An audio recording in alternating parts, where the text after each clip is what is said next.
জাতীয় সংসদের চলমান অধিবেশনে কার্যপ্রণালী বিধি ৭১-এর আওতায় স্থানীয় উন্নয়ন, জ্বালানি সংকট আর যোগাযোগ অবকাঠামো নিয়ে জরুরি আলোচনায় অংশ নিয়েছেন বিভিন্ন আসনের সংসদ সদস্যরা। এসব ইস্যুতে সরকারের দ্রুত পদক্ষেপের দাবি তুলেছেন তারা।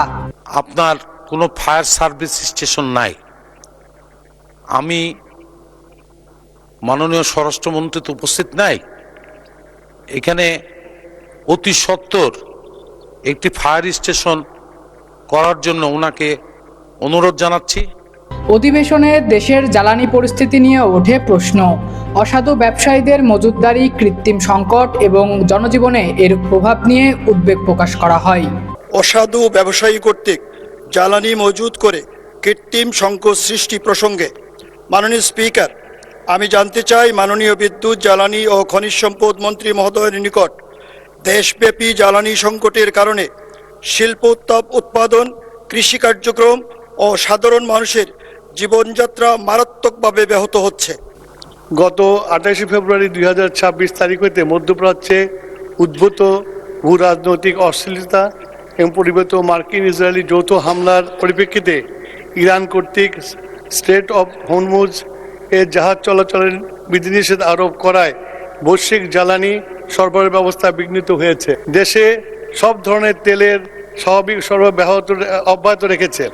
শুধু তাই নয়, বর্তমানে আমাদের জ্বালানি তেলের পর্যাপ্ত মজুদ রয়েছে। একই সঙ্গে ভোলা বরিশাল সেতু নির্মাণের দাবিও জোরালোভাবে উঠে আসে। ভোলার মানুষের নৌপথ নির্ভর যাতায়াতের বাস্তবতা তুলে ধরে। বাংলাদেশের একমাত্র জেলা হিসেবে ভোলায় এখনো সরাসরি সড়ক যোগাযোগ ব্যবস্থা গড়ে ওঠেনি। ফলে এই অঞ্চলের জনগণকে বিভাগীয় শহর বরিশাল এবং রাজধানী ঢাকায় যাতায়াতের জন্য সম্পূর্ণভাবে নৌপথের উপর নির্ভর করতে হয়।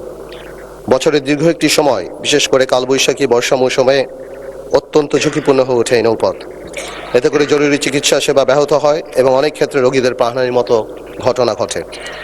এমত অবস্থায় ভোলা বরিশাল সেতু নির্মাণের লক্ষ্যে জরুরি ভিত্তিতে প্রয়োজনীয় সমীক্ষা গ্রহণ এবং দ্রুত বাস্তবায়ন কার্যক্রম গ্রহণের কোনো বিকল্প নেই। বিষয়টি অত্যন্ত জরুরি ও জনগুরুত্বপূর্ণ। এই ভোলা বরিশাল সেতু প্রকল্পটি মাননীয় প্রধানমন্ত্রীর প্রতিশ্রুত একটি প্রকল্প। 4 ফেব্রুয়ারি 2026 বরিশাল জনসভায় তিনি এই প্রকল্পটি প্রতিশ্রুতি দেন।